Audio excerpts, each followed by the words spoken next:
рамках проекта «Зеленые города» мы реализуем, я бы сказал, уникальную технологию для Беларуси.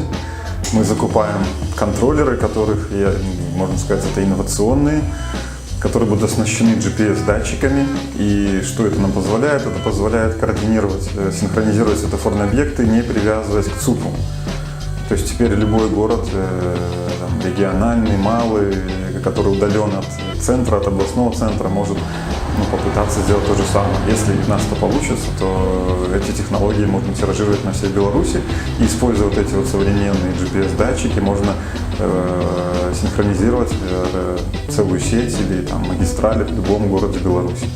Если это удастся, если это заработает, то это позволит сократить, сделать поток движения транспорта более равномерно, реализовывать алгоритм «зеленая волна», ну и, соответственно, увеличит среднюю скорость сообщения транспорта, будет снижен шум, будет уменьшено число маневров, разгонов, торможения и, в конце концов, должны быть снижены выбросы.